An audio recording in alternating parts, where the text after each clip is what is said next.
Hello Vanessa.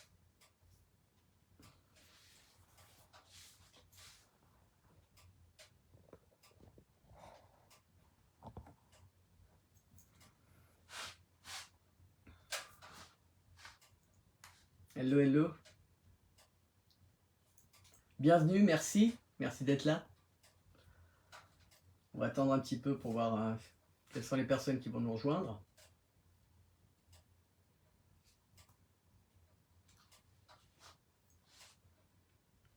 Je sais pas, est-ce que je mets de la musique?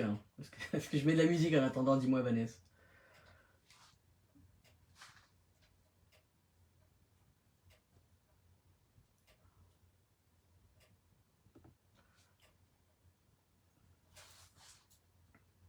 Alors, est-ce que tu m'entends bien? Est-ce qu'on m'entend bien et est-ce qu'on me voit bien?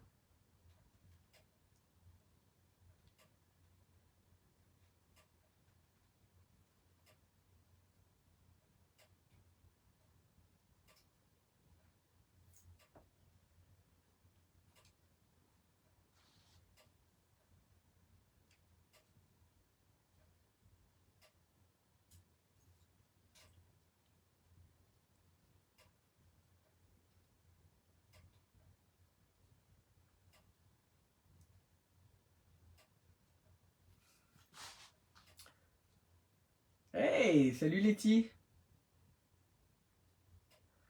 Oui, une petite danse, ça va être compliqué, oui, en effet. Bonsoir Letty, merci d'être là. Pour aller parler des peurs.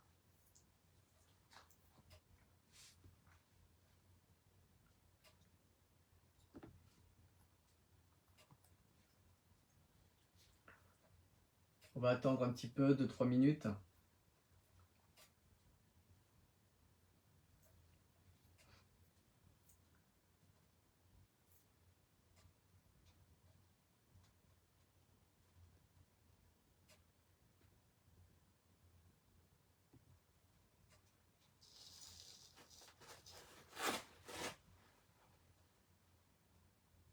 Alors j'ai le chat sur l'ordi, parce que là je suis sur le portable, la vidéo est sur le portable, donc j'ai le chat sur l'ordi pour essayer de suivre les messages.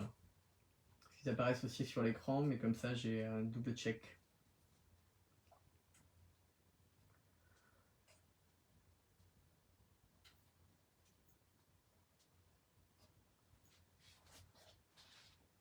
Alors on va voir qui rejoint, parce que j'ai des personnes qui m'ont dit qu'ils participaient, donc on va voir.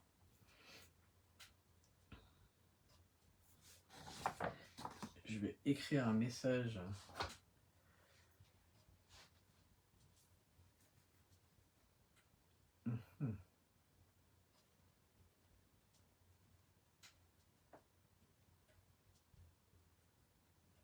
Alors je ne sais pas si je peux...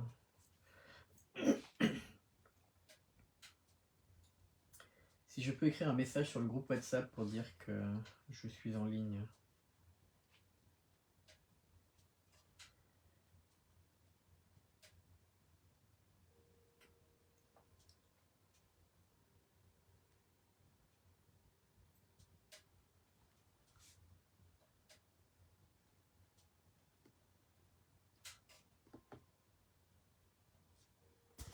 Hop, je mets les doigts devant l'écran juste pour voir.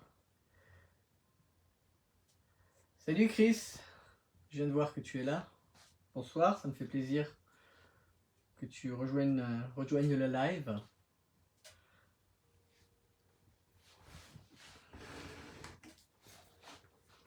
Alors, dans 2-3 minutes, on va commencer. Et après, les personnes viendront en cours de route. Mais alors déjà, je vais commencer. Pourquoi est-ce qu'on va parler des peurs? Parce que j'ai demandé au groupe, j'ai un groupe WhatsApp, et j'ai demandé au groupe, il y a eu un sondage, et c'est ce sujet qui a été le plus choisi. Et je trouve qu'en effet, c'est un sujet intéressant parce que il touche beaucoup de choses. Et c'est une bonne base pour commencer un travail sur soi. Vous allez voir que j'ai préparé plusieurs surprises pour la fin, que je trouve vraiment sympa. Donc on va rester jusqu'à la fin du live parce qu'il va y avoir des surprises. Il y a 2 surprises. Et et ça peut être très sympathique. Hop.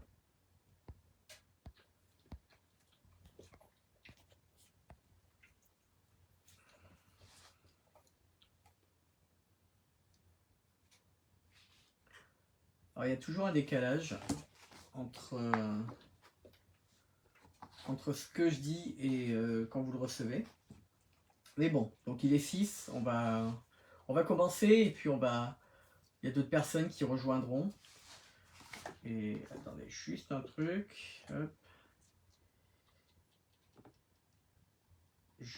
J'envoie juste un message pour dire. Hop. Et on démarre.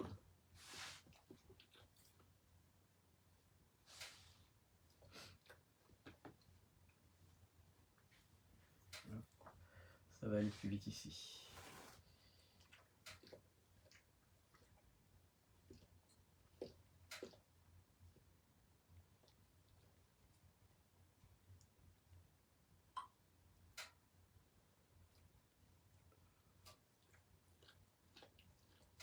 Ok, on est bon. Alors,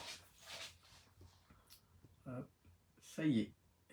Bon, merci d'être là. Merci de participer au live. Il y aura un replay pour ceux qui ne sont pas là. J'ai pris quelques notes parce qu'à chaque fois, je veux essayer de dire plein de choses et quand je commence, on n'arrête plus. Donc j'ai pris quelques notes pour pouvoir avoir un minimum de cadre. Et après, c'est freestyle dedans, mais au moins, il y a des cadres. Alors, pourquoi est-ce qu'on va parler de la peur? Comme je l'ai dit tout à l'heure, c'est parce que ça a été voté. Mais je trouve que c'est un très bon vote. Parce que, en fait, la peur, c'est vraiment lié à notre survie. Ah, je vois qu'il y a d'autres personnes qui arrivent. Coucou Marie-Jeanne. La peur, elle est liée à notre survie. Et en fait, depuis la préhistoire, la peur, c'est une espèce de mécanisme qui a été censé protéger des dangers, comme les prédateurs. Donc c'est quelque chose qu'on a vraiment, c'est le cerveau reptilien. Je ne suis pas un pro de tous les noms de ce type, mais c'est le cerveau reptilien qui fait que c'est vraiment on réfléchit pas, c'est-à-dire que c'est vraiment instinctif. Il y a un danger, on part. Ou on a peur, ou il y a quelque chose. On verra tout à l'heure les différentes choses qui se passent quand on a peur. Donc en fait, c'était à la base, depuis la préhistoire, pour nous protéger d'un danger. Ce qu'il y a, c'est que dans la société moderne, il y a moins de dangers qu'il n'y avait à la préhistoire. Donc, si on peut dire, ce système de protection, il s'est un petit peu déréglé. Et ce qu'il y a, c'est que maintenant, les peurs, elles sont plus seulement physiques. Elles sont émotionnelles, elles sont sociales, elles sont professionnelles, et même parfois spirituelles. Donc, il y a plusieurs types de peurs qu'on va voir. Ça touche plusieurs choses. Et donc ce qu'il faut savoir, c'est qu'aujourd'hui, notre notre cerveau reptilien est un petit peu déréglé parce qu'il est toujours en mode de fonctionnement de peur, mais on n'a plus les dangers qu'on pouvait avoir à la préhistoire, qu'on pouvait avoir tout au long de l'histoire. Donc on va commencer par voir un petit peu les différents types de peurs qui nous limitent. Alors, la liste est non exhaustive, c'est-à-dire qu'il n'y a pas tout, mais je vais en prendre quelques-unes pour vous montrer un petit peu quel type de peur. Et ce qui m'intéresserait, c'est quand je vais évoquer chaque peur, limite envoyez-moi un cœur si cette peur vous parle. Comme ça va me permettre de voir un petit peu quelles sont les différentes peurs qui vous concernent, qui vous touchent, qui vous affectent. On va commencer par la peur du jugement. Alors, est-ce que la peur du jugement, c'est quelque chose qui vous parle?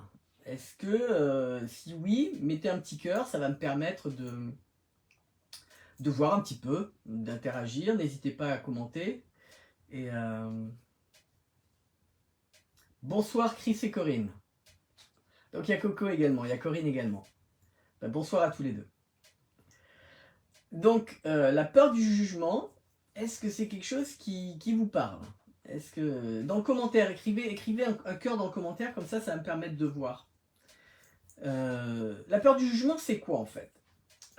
C'est une peur qui nous fait sans cesse rechercher l'approbation, rechercher la validation des autres. On a tellement peur en fait du jugement des autres qu'on est toujours dans cette recherche de ok, c'est bien ce que tu fais, c'est bien ce que tu fais. Elle est généralement liée à un manque de confiance en soi. C'est une peur qui est liée à un manque de confiance en soi et une dépendance à l'extérieur. L'autre valide, c'est l'extérieur qui valide si on est bien, si ce qu'on fait est bien, si on est bien habillé, si la façon dont on agit est bien. Tout ça, c'est on donne à l'extérieur le pouvoir de validation. Ça, c'est la peur du jugement. Par exemple, on commence, je sais pas, quelqu'un est passionné de photos, il va commencer à faire des photos, et puis de plus en plus. Et puis lorsqu'il a envie de montrer les photos, soit cette personne qui a la peur du jugement ne va pas montrer les photos à personne, parce qu'elle a peur de la vie de l'autre, elle a peur que l'autre ne trouve pas ça bien.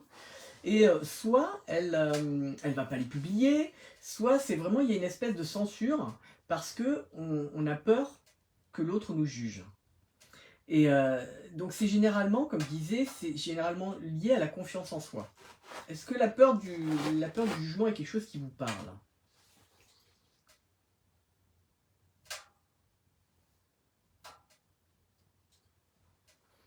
Je commence à me détacher du jugement, donc en effet c'est quelque chose qui, honnêtement, et surtout dans la société actuelle avec les réseaux sociaux, c'est quelque chose, la peur du jugement est quelque chose qui est vraiment, vraiment présent.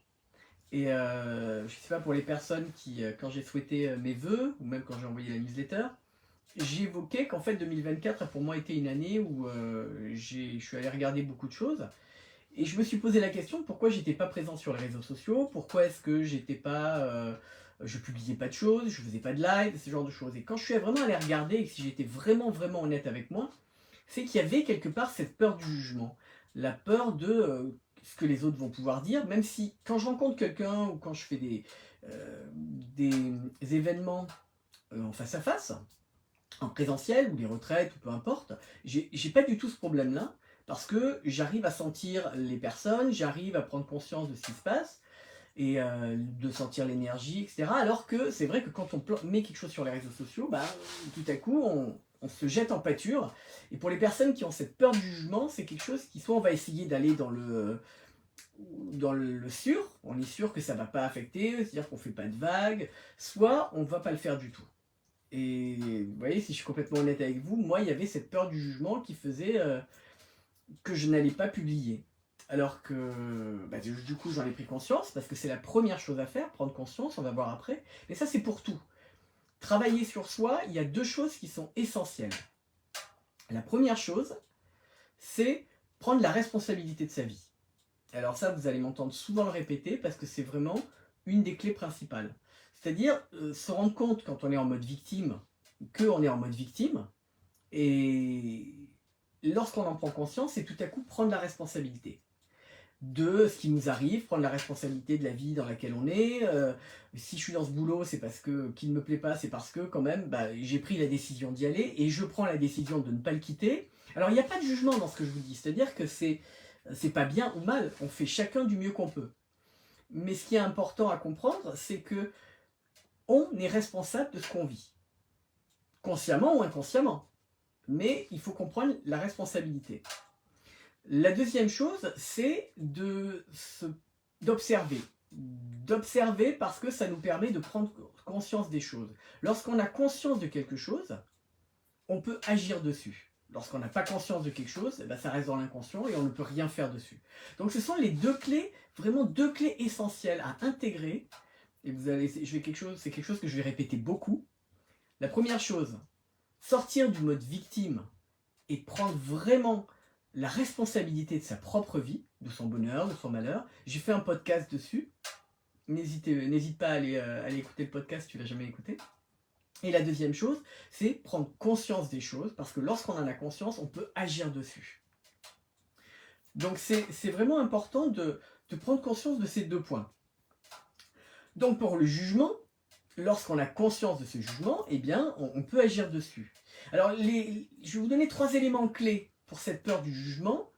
C'est que les personnes généralement qui jugent, les personnes qui nous jugent ou qui jugent ce qu'on fait, ce sont généralement des personnes qui ont des propres insécurités, qui sont elles-mêmes en insécurité.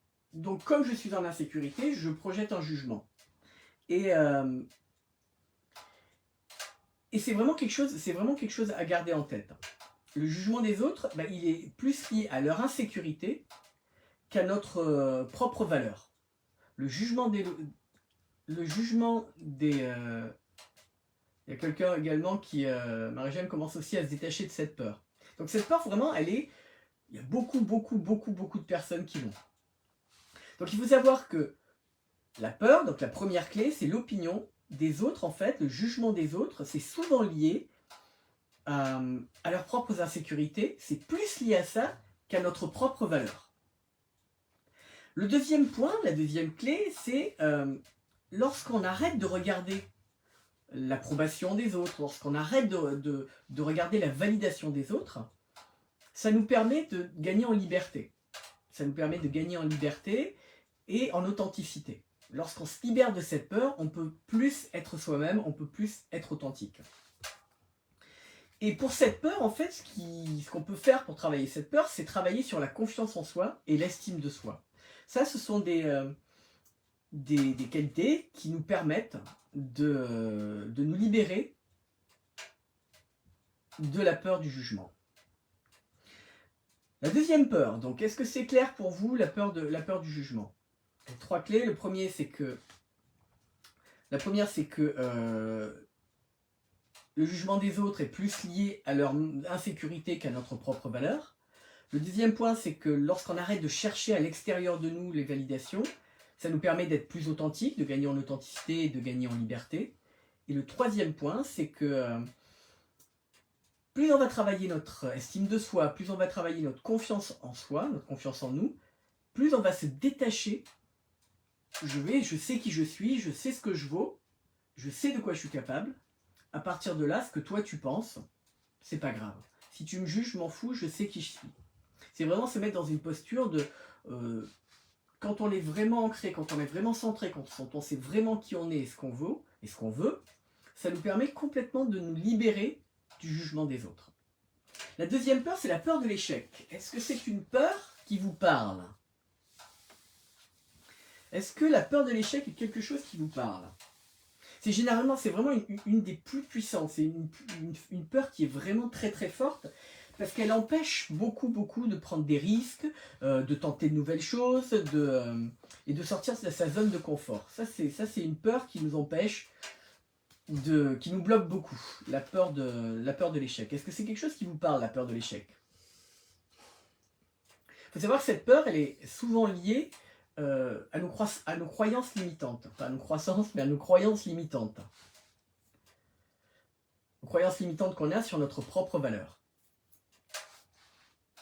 Donc je ne sais pas, je vois pas trop les commentaires en fait. Hop. Je ne sais pas si... Donc je vais continuer. La peur de l'échec, par exemple, c'est... tu veux changer de boulot, tu veux changer de carrière, et en fait, la peur de l'échec, elle va t'empêcher de postuler à de nouveaux boulots. La peur de sortir de la zone de confort, en effet. Ça, c'est derrière, il y a la peur de l'échec. Parce que si je sors de ma zone de confort, alors la zone de confort touche beaucoup de choses, mais la peur de l'échec, très souvent est connectée à ça, parce que si je sors de ma zone de confort, je prends le risque d'échouer. Je prends le risque de ne pas y parvenir.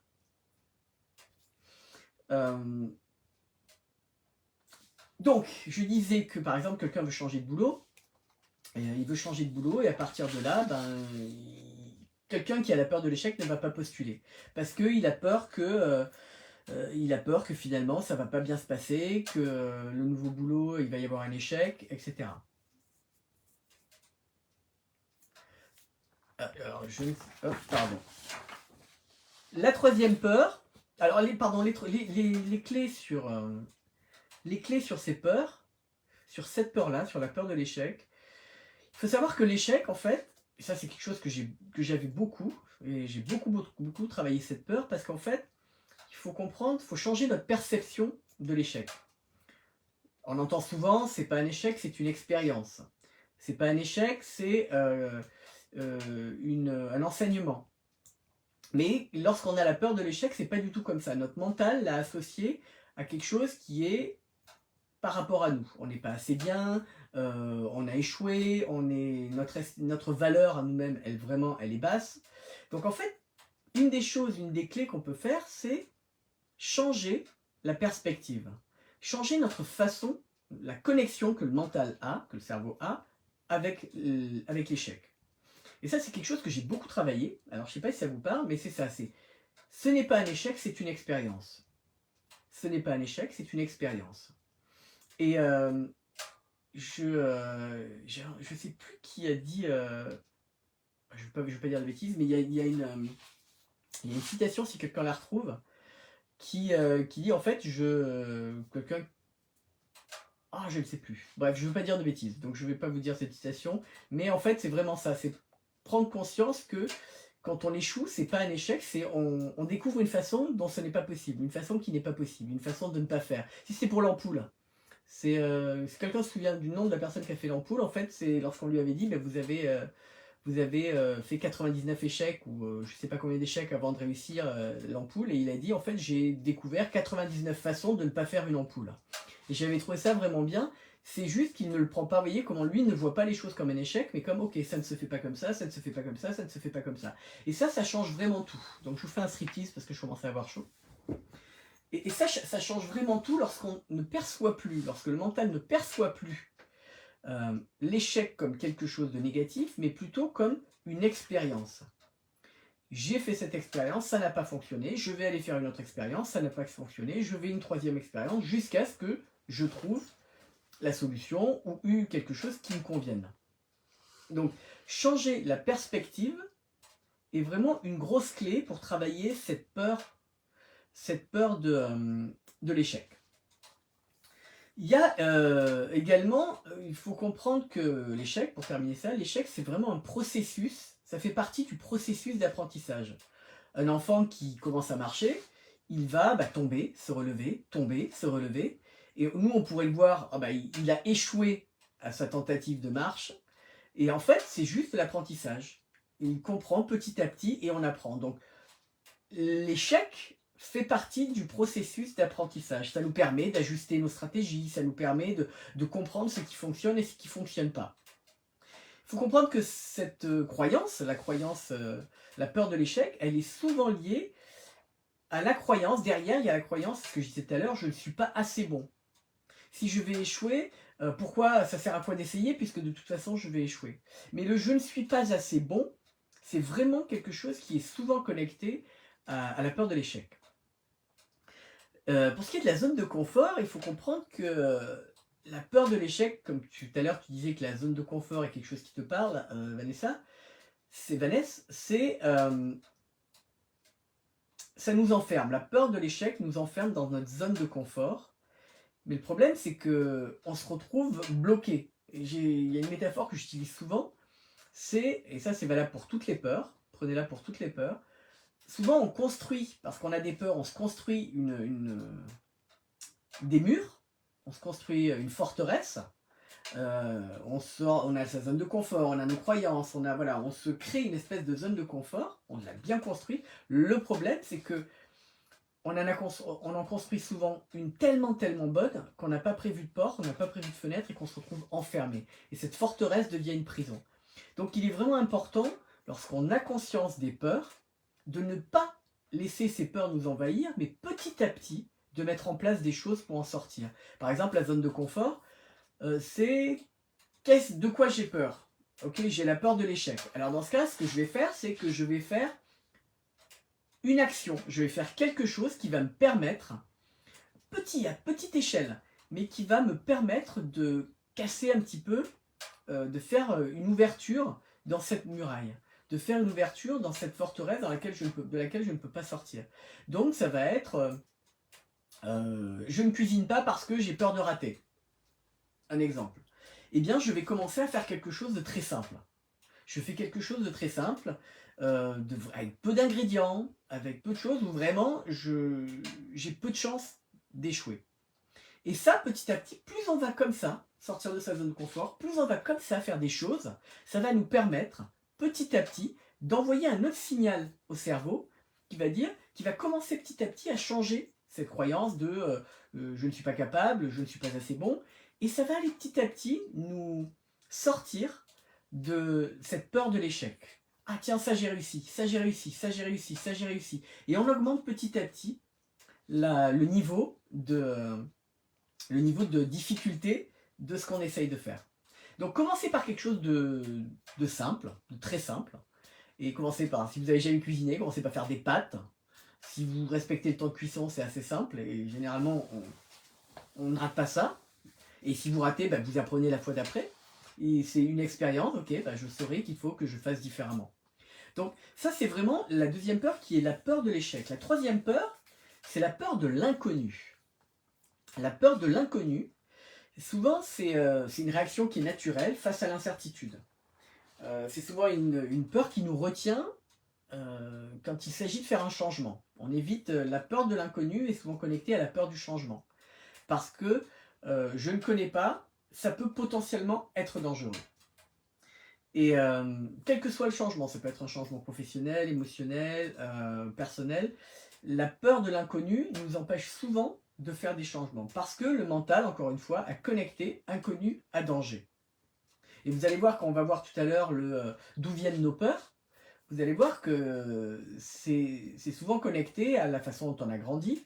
Je vais vous donner l'exemple, la peur de l'inconnu. Si par exemple en grandissant on avait des parents qui étaient hyper anxieux, qui avaient très peur, et qui ne nous laissaient pas faire de nouvelles choses, avoir des expériences, expérimenter de nouvelles choses, eh bien on va développer très très certainement une peur de l'inconnu. Parce que le mental aura associé inconnu égale danger. Parce que, alors que, même si souvent on n'a pas eu d'expérience, il y a une personne qui me vient en tête, une personne avec qui j'ai travaillé, avec qui je travaillais en coaching, et qui avait très très peur de tout ce qui était nouveau et de l'inconnu.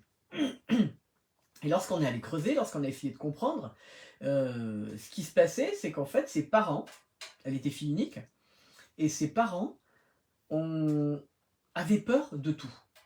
Donc à chaque fois qu'elle essayait de faire quelque chose de nouveau, c'était soit non, non, non, non, mais c'est bon, t'inquiète pas, non.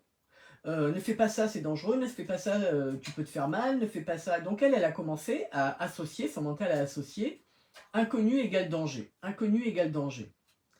Et il y a d'autres choses, et par rapport à ça, je vous expliquerai de ce qui a développé. Par rapport à ça, si je peux vous le dire, ça a développé aussi une basse estime d'elle-même. Elle a commencé à développer la croyance qu'elle n'était pas capable. Donc vous voyez, une action des parents, qui pour eux c'était ok, on veut protéger notre enfant, donc on ne va pas lui faire des choses, parce que nous-mêmes on a nos propres peurs, donc on ne va pas lui faire des choses qui potentiellement pourraient être dangereuses dans nos croyances. Donc ils ont fait développer cette croyance chez elle, qui elle-même n'osait pas de nouvelles choses, parce qu'elle avait peur que ce soit dangereux.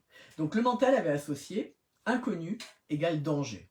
Et comme je disais tout à l'heure, ce qui est important, c'est, vous voyez, quand on a conscience que, ah oui, j'ai cette peur, eh bien, on peut petit à petit commencer à changer, à modifier les connexions, encore une fois. Et ça va être valable pour toutes les peurs. Ce que j'ai dit, c'est petit à petit essayer de, ok, l'inconnu, je vais essayer de faire un inconnu qui n'est pas dangereux. Je ne vais pas partir en Amazonie tout seul avec ma machette, parce que c'est un gros inconnu qui peut faire peur. Mais quels sont les inconnus? Vous pouvez faire une liste de tout ce qui est inconnu, tout comme la peur de l'échec. C'est quoi les choses dont j'ai peur? Vous pouvez faire une liste et essayer de voir toutes les choses et une petite chose. Commencez par une petite chose. De quoi j'ai peur? L'inconnu, ça peut être... voilà, j'ai toujours voulu apprendre le piano ou aller dans une activité ou faire quelque chose, mais j'ai toujours eu peur, ça m'a toujours fait peur. Donc, parce que je ne connais pas, donc je vais essayer de, tiens, je vais aller faire un cours de danse, je vais la salsa, je vais prendre un cours et voir ce que ça donne. Vous voyez, des choses qui ne sont pas dangereux et qui vont nous permettre petit à petit de développer cette confiance-là et de nous libérer petit à petit de cette peur. Est-ce que c'est clair pour l'instant? Est-ce que vous avez des questions? Parce que c'est vrai que je parle beaucoup. Est-ce que vous avez des questions? Est-ce que vous êtes toujours là? Je ne vous ai pas perdu?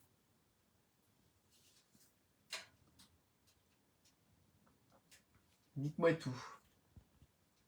Est-ce que vous avez des choses à dire?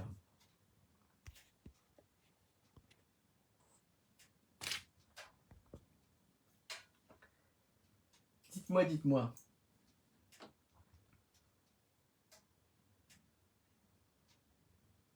Donc la peur de l'inconnu, en fait, c'est vraiment des petites étapes. On va pas sauter vers l'inconnu, mais on va faire des petites actions qui vont nous amener aussi progressivement vers l'inconnu. Ça, c'est vraiment important.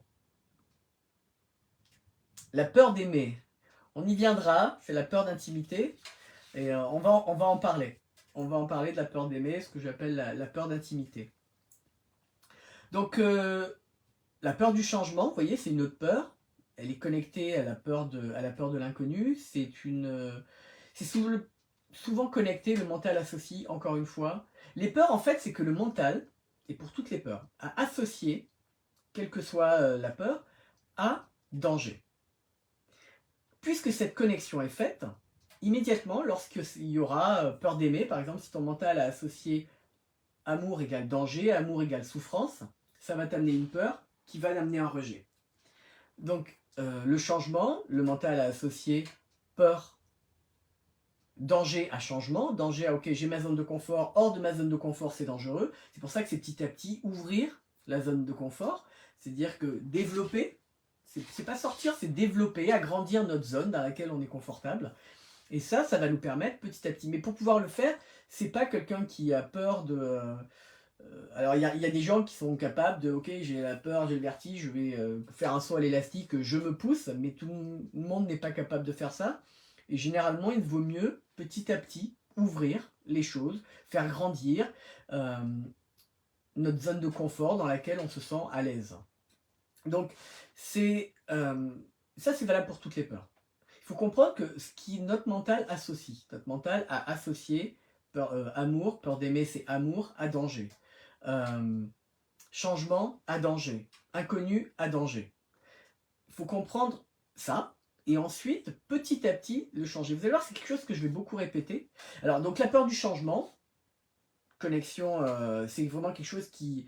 Le changement est perçu comme une menace, comme un danger, alors que le changement dans l'absolu peut être positif. Souvent ce que je dis aux personnes qui ont ça, qui ont beaucoup de peur, ce que je vous invite à faire, c'est regarder derrière.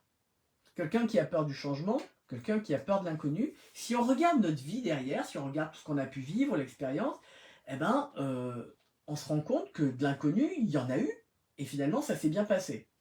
Quand on est en primaire, l'inconnu, c'est le collège. Et finalement, le collège, ça s'est bien passé, plus ou moins. Mais globalement, quand on a peur de... quand on n'a jamais eu de relation, l'inconnu, c'est la relation. Et finalement, on se rend compte que y a eu du positif. Donc regardez derrière, regardez toujours tout ce que vous avez eu. Même dans les échecs, il y a des choses que vous avez échoué, mais finalement, au final, vous avez appris quelque chose et vous avez évolué. Donc souvent, ce que j'invite, c'est regarder derrière et apprenez. Et rendez-vous compte que il y a eu des changements dans ma vie, et finalement, ça s'est bien passé, ils ont été positifs. Ça permet de donner à manger différemment au mental. C'est vraiment l'essentiel, c'est vraiment de lui donner à manger petit à petit, le nourrir pour que la peur se libère et soit remplacée par quelque chose d'autre. Il faut savoir qu'on ne peut pas retirer quelque chose du cerveau, on ne peut pas retirer quelque chose du mental.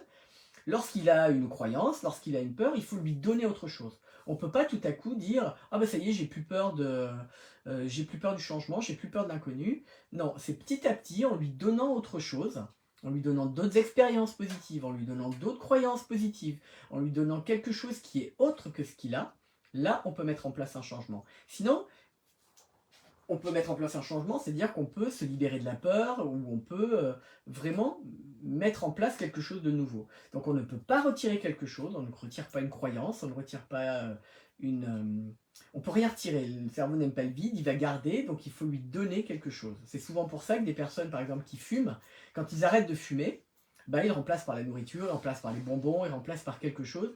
C'est très compliqué d'arrêter de fumer juste comme ça, sans rien remplacer du tout. Alors encore une fois, il existe des exceptions. Je ne parle pas pour les 8 milliards d'humains qu'on est, mais globalement c'est ça. C'est-à-dire que le cerveau n'aime pas le vide, et il va garder, il faut remplacer par quelque chose, par une nouvelle habitude, par une nouvelle croyance, par une nouvelle façon d'être. Donc ça c'est vraiment une info à garder et qui est vraiment importante. Alors donc il y a la peur du changement, il y a la peur du rejet, c'est une autre peur. Ça c'est une peur que lorsque... souvent, on a besoin de validation sociale, Et ça peut se manifester dans les relations personnelles, les relations professionnelles. C'est vraiment quelque chose qui peut freiner notre épanouissement. La peur du rejet, c'est vraiment quelque chose qui peut nous bloquer et qui fait qu'on agit d'une certaine manière. Et tout à l'heure, quand je disais par rapport à la peur de... la première peur que j'avais tout à l'heure, qui était la peur du jugement, où à chaque fois qu'on se libère de ça, petit à petit, ça nous permet d'être plus authentique et d'être plus vrai. Lorsqu'on n'a pas peur du rejet, eh ben, ça nous permet peut-être de dire non lorsqu'on n'a pas envie.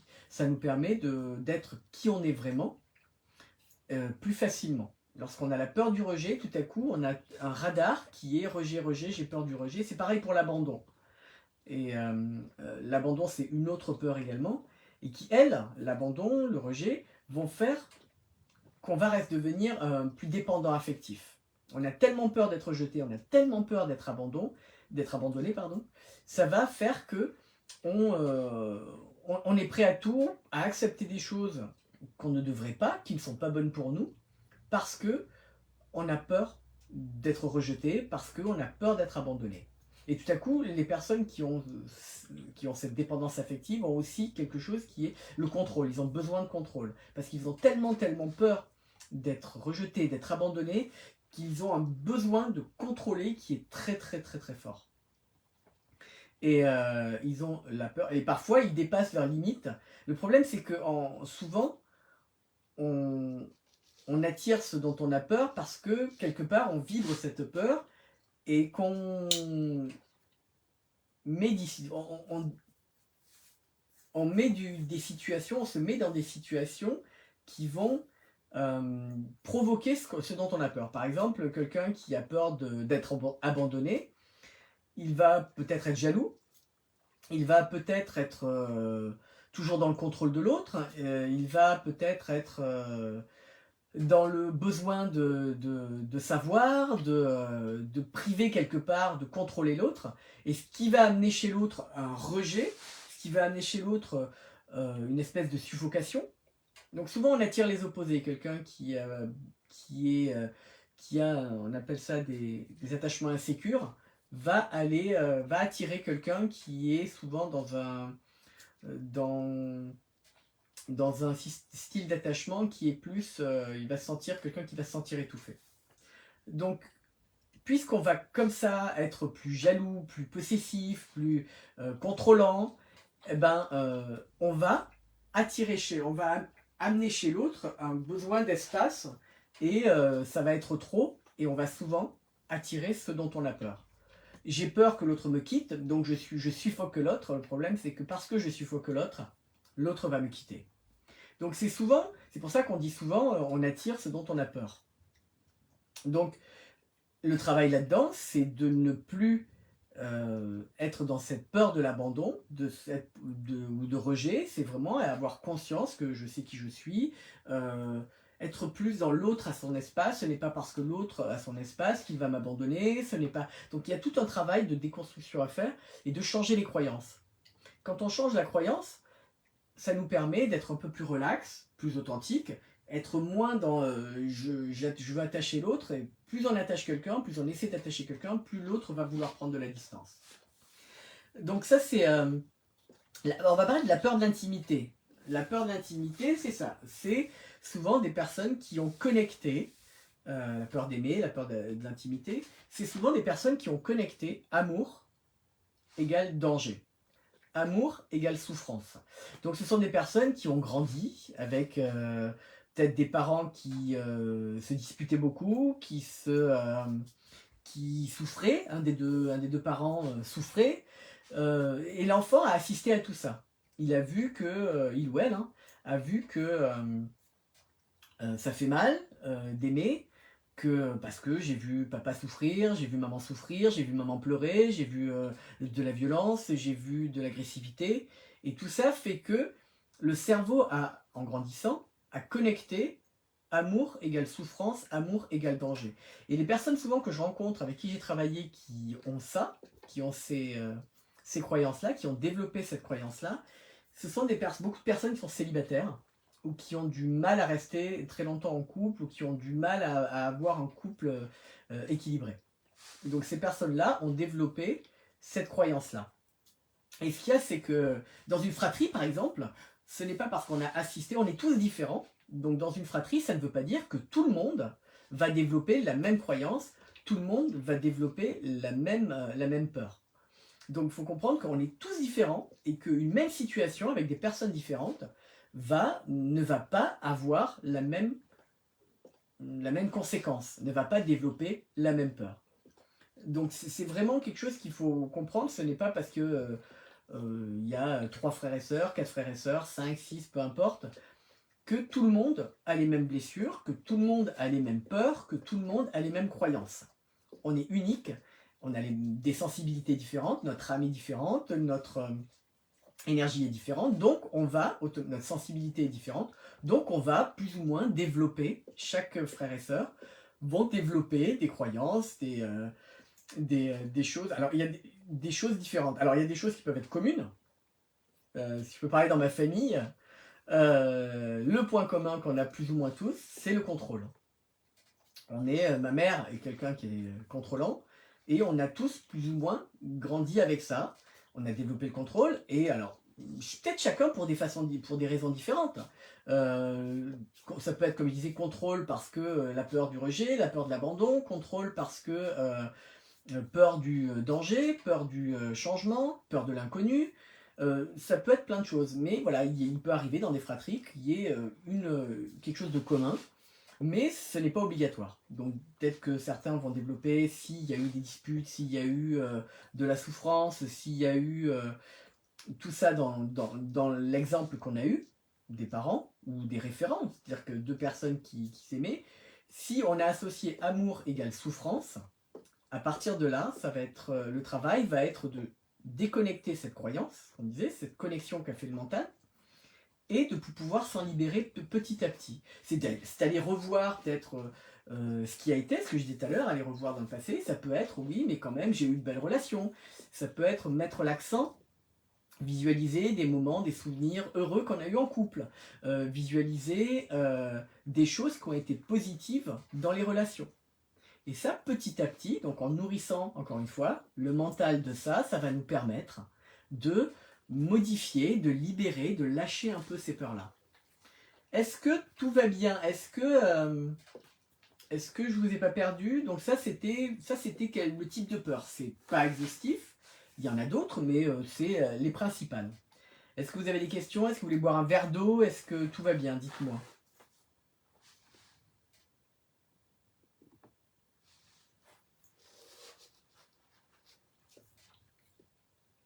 Est-ce que j'ai répondu à la peur d'aimer? Est-ce que ça te parle, par exemple, la peur d'aimer, et ce que j'ai évoqué par rapport à la peur d'aimer?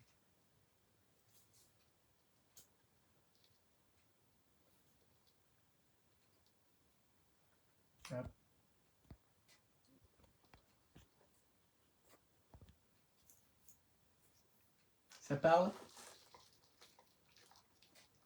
Alors, on va voir un petit peu rapidement comment se manifestent les peurs. Parce que les peurs peuvent nous toucher à différents niveaux. Il y a des réactions physiques. La peur, ça nous touche physiquement. Oui, c'est tout à fait ça. Bah écoute, je suis ravi que ça te parle. Et va chercher dans les souvenirs. Et vraiment, le but est de donner autre chose que cette croyance de amour égale souffrance. Et puis petit à petit, tester, montrer son authenticité, encore une fois, pour sortir de la zone de confort, de la muraille, de la prison qu'on s'est construit. C'est petit à petit, je vais essayer en contrôlant, de moins contrôler. Par rapport à l'amour, je vais essayer de faire confiance là où je ne le faisais pas. Je vais essayer de m'ouvrir un peu plus là où je ne le faisais pas. Et de le faire petit à petit, dans un espace sécure, dans un espace safe, qui va nous permettre d'agrandir cette zone dans laquelle on se sent bien. Donc les peurs, ça touche différentes choses. Ça peut toucher le physique, c'est-à-dire que des sueurs, l'estomac noué, ça peut être vraiment, voilà, on a peur, c'est-à-dire que le rythme cardiaque s'augmente, on commence à être tendu, on a des troubles digestifs. Ça, c'est des peurs qui touchent au niveau physique. Donc les peurs touchent différents niveaux. Le niveau physique, avec ce que j'ai dit, des tremblements, des peurs mentales, c'est-à-dire que ça va directement affecter notre façon de penser, Et on va se créer tout à coup des scénarios qui sont négatifs. On va penser aux choses les plus graves. J'ai peur de quelque chose et je vais me créer une histoire mentale qui n'est basée que sur notre peur. Donc ça, c'est quand ça touche le mental, c'est j'ai peur que l'autre me quitte, donc je vais me créer. L'autre ne m'a pas envoyé un message, mon compagnon ou ma compagne ne m'a pas envoyé un message alors que, je sais pas, ça fait 1 heure qu'elle devait rentrer. Alors soit le scénario que je vais me créer, c'est oh là là, il lui est arrivé quelque chose de grave, oh là là, mon Dieu, il ou elle s'est fait agresser. Ça, c'est le genre de scénario qu'on peut se créer, que le mental va se créer, et basé sur nos peurs. Ça, c'est une réaction mentale de nos peurs. Ça peut être aussi la généralisation. Ça peut être, bah, de toute façon, je me suis déjà trompé une fois, bah, je vais toujours échouer. Ça fait partie des peurs lorsque ça touche le mental, lorsque les peurs ont une incidence au niveau mental. Un filtre négatif. Les autres, de toute façon, ils vont forcément me juger, personne va me soutenir, je ne vais pas faire ça. Donc c'est toutes les histoires que le mental se crée, basées sur les différentes peurs qu'on peut avoir. Si c'est une peur de l'inconnu, oh là là non je vais pas essayer, hop, réaction physique, je vais à l'idée de le faire, je vais avoir des frissons, je vais avoir la boule au ventre, ou de la peur de parler en public par exemple. Je prends l'exemple de la peur de parler en public. Donc au niveau physique, je vais avoir des frissons, je vais avoir la boule dans le ventre, je vais peut-être transpirer, je vais être tout rouge. Au niveau mental, ça va être oh non, non, je vais pas parler parce que les gens vont me juger, on va se moquer de moi, on va vraiment être là à montrer du doigt. Et donc ça, c'est lorsque ça touche le mental. Et après, ça peut toucher au niveau émotionnel. Et ça va nous rendre anxieux, ça va nous rendre complètement angoissés, stressés. Donc une peur va toucher 3 niveaux. Le physique, le mental et l'émotionnel. Est-ce que vous avez des... Et ça, c'est pour toutes les peurs, ça nous touche. Donc voilà, les peurs nous affectent à 3 niveaux. Physique, émotionnel, mental. Et puis, ce qui se passe, c'est que ça va amener une hypervigilance, ça va amener un contrôle. Pour éviter justement ces peurs-là, ben, on va être contrôlant, ça va amener ça va amener des conséquences. Ça va amener des conséquences. Et ça va amener des réactions. Voilà, c'est le mot que je cherchais, ça va amener des réactions. Donc, les réactions émotionnelles, ça peut être l'anxiété, ça peut être le stress, mais ça peut être aussi la honte ou la culpabilité. Par exemple, une personne qui a peur du conflit, du conflit, c'est une de ses peurs, elle ne va pas aller lorsqu'il y a un conflit, et ben du coup, une peur émotionnelle, ça va être la honte. Oh, j'ai honte d'être comme ça. J'ai honte, ou alors je me sens coupable de ne pas réussir à aller lorsqu'il y a un conflit. Je me sens honteuse. Ou alors ça va amener de la colère. Ça c'est une autre réaction émotionnelle de la peur. Ça peut amener de la colère. C'est souvent des parents qui ont peur lorsqu'un enfant va faire quelque chose. Le parent va se mettre à hurler ou va gueuler après la personne. C'est basé sur une peur, la peur du danger. Mais du coup, la réaction à la peur, c'est que je vais aller crier sur la personne, je vais aller engueuler la personne. Parce que la frustration, c'est aussi une autre conséquence, une autre réaction émotionnelle de la peur. C'est la tristesse ou un sentiment d'impuissance. Ça peut être l'hypervigilance, c'est-à-dire qu'on fait attention à tout le temps. Donc quelqu'un qui a vécu, par exemple, ce que j'ai dit tout à l'heure, une trahison, qui a été trompé, ben, il va se montrer extrêmement vigilant, hyper vigilant dans ses relations, parce qu'il va constamment, il ou elle à chaque fois, va constamment chercher un signe de danger ou de mensonge de la part de l'autre. Donc c'est une hypervigilance émotionnelle qui est extrêmement fatigante pour soi et extrêmement fatigante pour l'autre. Donc tout ça, c'est pour vous dire, tout ce que je vous dis, en fait, c'est peut-être pour vous permettre de dire, ok, ça me parle, hop, je vais le noter, ça me parle, je vais le noter, parce que ça revient à ce que je disais tout à l'heure, lorsqu'on a conscience de quelque chose, on peut travailler dessus. Donc toutes les infos que je vous donne, c'est pour vous dire, ok, est-ce que ça vous parle, est-ce que ça vous parle, est-ce que ça je le note, ça oui, c'est vrai que ça je l'ai, j'ai tendance à être ça. Et ensuite vous pouvez travailler dessus. Donc c'est pour ça que je donne un... Ah, il y a mon chien qui a peur de quelque chose, qui a vu quelque chose. C'est pour ça que je vous donne toutes ces informations. Là, il m'a troublé. Pourquoi est-ce que certaines peurs reviennent toujours? Eh bien, elles reviennent toujours parce que lorsqu'il y a une peur, lorsqu'il y a quelque chose qui n'est pas résolu, ça va toujours revenir. Donc c'est pour ça que les peurs reviennent, parce qu'on n'a pas travaillé la peur, parce qu'on n'a pas travaillé ce qu'on a à faire, on ne s'est pas libéré de ça. Donc c'est pour ça que ça revient toujours. Il y a aussi les expériences passées qui vont venir alimenter. Si on a toujours des expériences négatives, ça va venir alimenter et faire revenir les peurs. C'est pour ça que je disais tout à l'heure, hop, on va lui donner quelque chose de positif, l'antidote à la peur, qui va montrer, ah ok, je peux me libérer petit à petit de la peur parce que finalement j'ai plus de positif que de négatif. Il y a aussi le subconscient. Il faut prendre conscience que la plupart des peurs sont inconscientes. C'est pour ça que tout ce qu'on fait là, tout ce que je vous dis là, c'est pour que ces peurs inconscientes commencent à devenir conscientes. En vous donnant la liste des peurs, en vous expliquant tout ce que je vous dis, toutes les choses que je vous dis, ça peut vous permettre, par exemple, j'ai pas conscience de la... Ça peut vous permettre, je termine ma phrase, de le conscientiser et à partir de là, de pouvoir le travailler. Parce que la plupart de nos peurs sont inconscientes. On fait les choses en pilote automatique, on fait les choses sans vraiment avoir conscience. Je sais juste que j'ai peur, je ne veux pas y aller. Mais on va pas chercher, ok, j'ai peur, mais j'ai peur de quoi? J'ai peur pourquoi? D'où ça vient? Est-ce que c'est réel? Est-ce que c'est pas réel? Est-ce que c'est quelque chose qui est vraiment... Est-ce que c'est vraiment un danger? Objectif ou pas? C'est toutes ces questions qu'on peut aller se poser après, mais tout ça, là, cette première partie, elle est vraiment en train de vous dire, ok, voilà tout ce qui est possible, voilà toutes les infos, notez-les, et à partir de là, on va pouvoir les conscientiser et on va pouvoir travailler dessus. Donc avoir conscience de quelque chose, c'est quelque chose qui nous permet de travailler dessus. Mais tant qu'on n'en a pas conscience, on ne peut pas travailler dessus. Donc le but de tout ça, c'est que l'inconscient, on va le conscientiser. Et dans un des cadeaux que je vous ferai à la fin, il y aura accès à... ça va vous permettre de prendre de plus en plus conscience de vos peurs. Donc il y a l'inconscient qui est vraiment quelque chose qui fait que ça revient toujours. Alors, comment est-ce que je sors de ce cercle vicieux des peurs qui sont récurrentes? Comme je disais, prendre conscience d'une peur. Alors déjà, il faut prendre conscience que cette peur-là, c'est pas une fatalité. La peur d'aimer, la peur de l'inconnu, la peur du changement, c'est pas une fatalité. C'est pas ok, bon ben voilà, c'est comme ça, toute ma vie, je resterai comme ça, je ne peux rien faire. Ça, c'est ce qu'on dit, c'est ce que je disais tout à l'heure, se mettre en position de victime.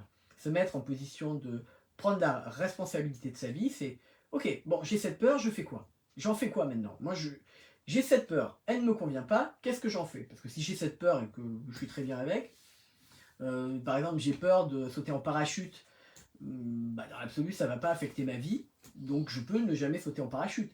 Mais par exemple, j'ai cette peur de sauter en parachute, mais j'aimerais beaucoup sauter en parachute. Eh ben, je vais aller travailler cette peur-là. Donc, il faut comprendre que la peur, c'est plus un message, c'est pas une prison. La peur, c'est un message, ce n'est pas une prison. C'est un message qui nous donne, ok, il y a quelque chose à travailler, il y a quelque chose qui n'est pas aligné, il y a quelque chose qui ne va pas, qui est inconscient ou dans notre vie, et hop, on va aller chercher ce que c'est pour pouvoir le travailler. Parce que le problème, c'est que plus on l'évite, plus on l'amplifie. Plus on évite d'affronter la peur et de travailler la peur, plus la peur va grandir, parce qu'on va aller, par le biais de confirmation, chercher des choses qui vont nous convaincre que ce qu'on croit est vrai et ce qui va augmenter la peur. Je ne sais pas si... Alors j'essaie d'être le plus clair possible, mais voilà, c'est ça, c'est plus on va éviter quelque chose, plus ça va le faire grandir, plus ça va l'amplifier. Éviter cette peur-là, parce qu'il y a le mécanisme qui se met en place, je ne vais pas me répéter. Ce qu'il faut, l'autre chose, c'est identifier aussi les déclencheurs. Qu'est-ce qui déclenche? Quelle situation active cette peur? Est-ce que voilà, j'ai une réunion et je sais que j'ai une réunion et je vais devoir parler en public, j'ai peur de parler en public, donc hop, ça déclenche la peur. Quelle situation déclenche les peurs? La peur d'aimer, par exemple, quand je suis pas en couple, ben ça va, j'ai pas de problème. On peut regarder, est-ce que c'est une peur d'aimer en amitié? Est-ce que c'est une peur d'aimer en amour? Est-ce que c'est une peur d'aimer qui touche tout? Mais on peut aller regarder ça. Et c'est quelle est la situation qui fait que ma peur arrive? Est-ce que du coup la situation c'est je suis en couple, hop, du coup ça déclenche la peur, mais ça peut être aussi des pensées. Observez quelles sont les pensées qui viennent à ce moment-là. Donc quelle est la situation? Là on parle de tout ce qui déclenche les peurs. quelle est la situation qui active la peur et quelle est la pensée qui vient à ce moment-là. Donc la situation, c'est « oh là là, je vais devoir parler en public ». La pensée, c'est « non, je ne veux pas parler en public parce que j'ai peur qu'on me juge, parce que j'ai peur que quelque chose ne se passe pas bien, etc. » Un petit conseil que je vous donne pour prendre conscience des peurs, écoutez votre corps. Je vous ai dit tout à l'heure que le corps, les peurs, passaient à travers le corps également. Donc si tout à coup vous n'avez pas conscientisé de la peur, je ne sais pas de quelle peur j'ai, mais je sais que j'ai une boule au ventre à l'idée d'aller à la réunion. Pourquoi est-ce que j'ai une boule au ventre à l'idée d'aller à la réunion? J'ai pas conscience que j'ai peur de parler en public, par exemple, mais mon corps réagit. Ok, mon corps réagit, ça veut dire qu'il y a quelque chose. Quelle est la situation? La situation, elle est qu'il faut que j'aille à la réunion. À la réunion, qu'est-ce qui va se passer? On prend le fil et on défait la pelote. Et je vais aller à la réunion. À la réunion, ah là là, il va falloir que je parle. Oh mon Dieu, à l'idée de parler, je suis pas bien. Donc, il y a peut-être la peur de parler en public. Pourquoi j'ai peur de parler en public? Ah, parce que si je parle en public, ils vont me juger. Peut-être qu'on va se rendre compte que j'ai pas autant de connaissances que ça. Peut-être qu'on va se rendre compte que je suis nul. Peut-être qu'on va se rendre compte de ci ou de ça. Donc vous voyez, on parle de quelque chose, quand on n'a pas conscience des peurs, on peut partir du corps. Hop, le corps réagit face à une situation. Quelle est la situation? Quelle est la pensée? Quelle est la réaction du corps? Et je vais petit à petit aller creuser. C'est vraiment aller creuser pour essayer d'aller le plus loin possible. Peut-être qu'un jour, vous pourrez aller juste à j'ai juste peur de parler en public. Ok. Et la fois d'après, peut-être que d'avoir travaillé avant, ça sera j'ai peur de parler en public parce que j'ai peur d'être jugé. Donc on essaie toujours d'aller creuser le plus loin possible. Alors comment est-ce qu'on peut sortir de ce cercle vicieux, de ces peurs récurrentes, en modifiant aussi son dialogue intérieur. C'est toutes les choses que vous savez, j'ai fait des vidéos sur Insta. Toutes ces choses, il faut faire très attention à la façon dont on se parle. Il faut observer les croyances qu'il y a derrière. Et une fois qu'on a conscience de ces croyances, on les déconstruit. On les déconstruit en remplaçant le discours qu'on peut avoir. Tu sais, de toute façon, je suis stupide, de toute façon, j'y arriverai jamais, de toute façon, je suis pas capable. Ce genre de discours, lorsqu'on en a conscience, immédiatement, on le change. Au départ, c'est pas facile, parce que ça va revenir, mais systématiquement, alors ne vous battez pas la coulpe, mais si vous n'y arrivez pas systématiquement, essayez de donner l'antidote. J'appelle ça l'antidote. Essayez de toute façon, je suis stupide. Hop, non, je suis pas stupide, je ne sais pas faire, mais je vais apprendre. Je suis pas capable. Il y a plein de choses que je ne savais pas faire avant, dont j'étais pas capable, et aujourd'hui je suis capable, je peux apprendre. Donc essayez à chaque fois, je ne vais pas vous donner des phrases types, parce que c'est des phrases qu'il faut que vous connectiez, que votre cerveau connecte avec. Donc je vous donne des exemples, mais pas la phrase type. Et donc faire attention, changer votre langage intérieur. Pour ça, amusez-vous pendant une journée, demain, observez la façon dont vous parlez de vous-même. Observez les espèces de discours intérieurs. Est-ce que c'est des discours négatifs ou est-ce que c'est des discours positifs? Est-ce que c'est des discours qui vont vous rabaisser ou qui vous portent vers le haut? Observez. Amusez-vous demain, pendant 24 heures, à observer un petit peu quels sont les discours que vous avez, les dialogues intérieurs que vous pouvez avoir.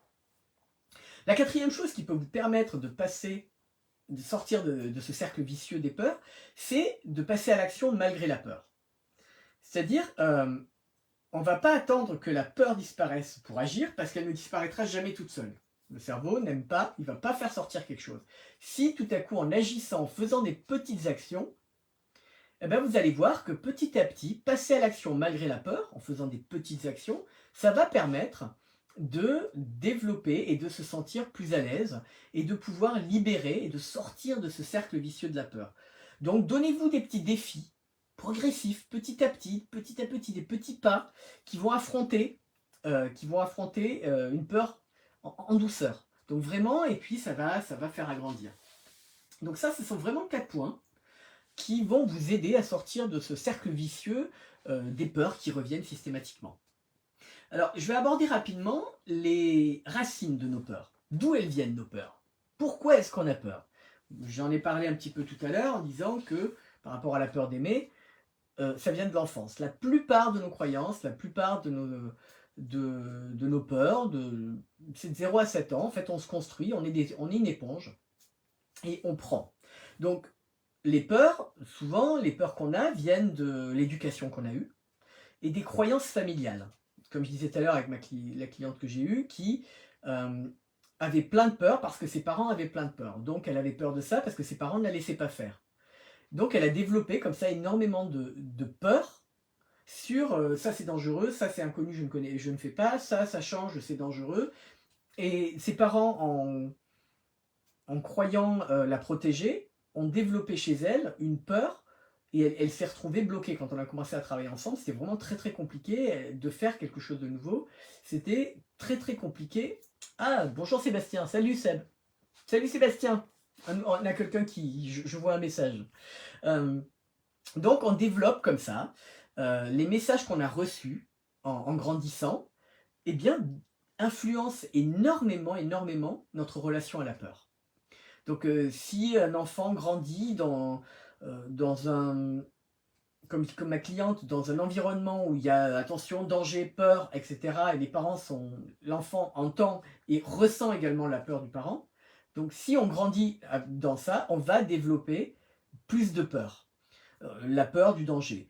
Si c'est attention, non, ne va pas là parce que c'est dangereux, on va grandir avec la croyance, si on l'entend trop souvent, que le monde est dangereux, que l'extérieur est dangereux, du coup, on va avoir tendance à ne pas vouloir essayer des choses. Par contre, si on a grandi dans un environnement où les parents nous laissaient essayer des choses, étaient là en cas de danger, ils observaient, ils regardaient, ils soutenaient, mais ils nous laissaient expérimenter les choses, ils nous laissaient parfois échouer, eh ben, on va développer la croyance de il n'y a pas d'échec puisque j'ai expérimenté des choses. L'échec vient aussi de l'éducation on n'a pas droit à l'erreur.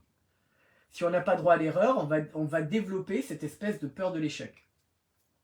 Alors que si le parent si les parents nous laissaient, ou la figure maternelle ou paternelle, nous laisser un espace pour évoluer, ça nous permet de développer la croyance de ok, le monde n'est pas dangereux, donc je n'ai pas peur du monde, je peux changer les choses, je n'ai pas peur du changement, l'inconnu est ok. Donc ça nous permet, vous voyez, l'éducation et les croyances qu'on peut avoir, ça a un gros impact sur nos peurs et sur la façon dont on peut vivre les peurs. Donc c'est le deuxième point, c'est les blessures qu'on peut avoir, les traumatismes qu'on a pu avoir et les blessures. Un exemple, on était en couple et on a été trahi, on nous a trompés ou on nous a, je sais pas, quittés, et tout ça, ça a développé par la croyance de la peur d'aimer, parce que j'ai eu différents traumatismes d'amour, parce que mes parents, je ne me suis pas senti aimé, parce que il y a eu différentes expériences négatives, j'ai développé une peur. Donc les peurs, ça peut venir de l'éducation et des croyances familiales, ça peut venir aussi des traumatismes qu'on a pu avoir et des blessures émotionnelles. Alors, on parle des 5 principales blessures émotionnelles, c'est la trahison, le rejet, l'abandon, l'humiliation et l'injustice. Ce sont les 5, on appelle ça les 5 blessures de l'âme, les 5 principales blessures émotionnelles. Donc, la trahison, le rejet, l'humiliation, trahison, rejet, abandon, humiliation et injustice. Alors c'est juste que j'ai un moyen mnémotechnique pour pouvoir me rappeler des 5, mais il n'y a pas d'ordre défini. Donc, si on a vécu des expériences traumatisantes qui touchent ça va déclencher des peurs. Si on a été quitté, on a beaucoup souffert, on ne veut plus souffrir, hop, je ne veux plus être quitté, donc je développe la peur du rejet, la peur de l'abandon. Si en grandissant, les parents n'étaient pas présents, hop, on développe, ou alors étaient désagréables à chaque fois qu'on voulait aller vers eux et qui nous rejetaient, on développe la peur du rejet. Si l'abandon, on développe une dépendance affective, j'en ai déjà parlé tout à l'heure. Donc il y a les conditionnements sociaux également peuvent déclencher des peurs. C'est-à-dire que la société nous donne des normes, des lois, des cadres, des attentes qui peuvent alimenter nos peurs. Donc ça aussi, c'est un autre point qui par exemple, ça va toucher, c'est un autre point qui est important, ça va toucher la peur de ne pas être assez, la peur de ne pas correspondre aux attentes, la peur de ne pas réussir selon les standards de la société, Par exemple, réussir financièrement, avoir une famille, avoir la maison, le chien, les 2 enfants. Donc ça, ce sont des conditionnements sociaux qui, lorsqu'on ne répond pas à ces conditionnements sociaux, vont amener des peurs, vont déclencher des peurs. Les stéréotypes ou les attentes qui peuvent être irréalistes peuvent vraiment nourrir des peurs qui sont inutiles. Donc ça, c'est les racines des peurs viennent principalement de ces 3 points. Je les répète, l'éducation et les croyances familiales qu'on peut hériter, les croyances qu'on a héritées ou l'éducation qu'on a pu avoir et qu'on a assimilé, le cerveau a assimilé à danger si je ne peux pas faire ça. C'est vraiment les connexions que le cerveau a faites, comme je disais tout à l'heure. Les traumatismes ou les blessures émotionnelles, c'est le deuxième racine, la deuxième source de développement des peurs. Et les conditionnements sociaux, faut faire ça, faut pas faire ça, la société veut qu'on soit comme ça, qu'on soit pas comme ça. Ça, c'est ce qui fait qu'on développe la peur et les croyances aussi de je suis pas assez bien, j'agis pas comme il faut, et c'est ce genre de choses. Donc, ça, c'était les racines des peurs. Il faut savoir que les peurs, elles ont une grosse influence. Les peurs inconscientes et les peurs dont on a conscience ont une incidence sur les décisions qu'on peut prendre. La plupart du temps, on s'en rend même pas compte, parce que c'est tellement ancré, mais elles ont une influence sur nos décisions. Et ça nous affecte dans notre vie, parce que ça amène de l'autosabotage, c'est-à-dire que la peur nous empêche d'agir, ça c'est vraiment au niveau inconscient, c'est vraiment un mécanisme inconscient, l'autosabotage, c'est lorsque tout à coup on s'en rend compte et que ça devient conscient qu'on peut agir dessus. Mais, donc c'est-à-dire par exemple l'autosabotage, je vais reporter une décision qui est importante parce que c'est pas le bon moment.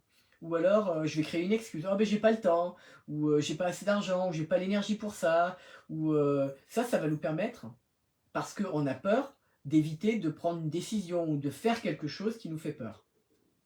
Donc l'autosabotage est connecté à la peur. Ensuite, il y a aussi la peur du rejet et l'adaptation aux autres. Donc ça c'est comme ça que les peurs, la peur du rejet, amène l'adaptation qu'on a aux autres. Ça a vraiment une incidence sur nos peurs. Excusez-moi, j'étais en train de penser à autre chose, du coup j'ai perdu le fil. Mais voilà, la peur du rejet va faire qu'on va s'adapter, hyper adapté aux autres. On a tous besoin d'être acceptés, ça c'est quelque chose qui est vraiment humain, et c'est vraiment l'instinct de survie. On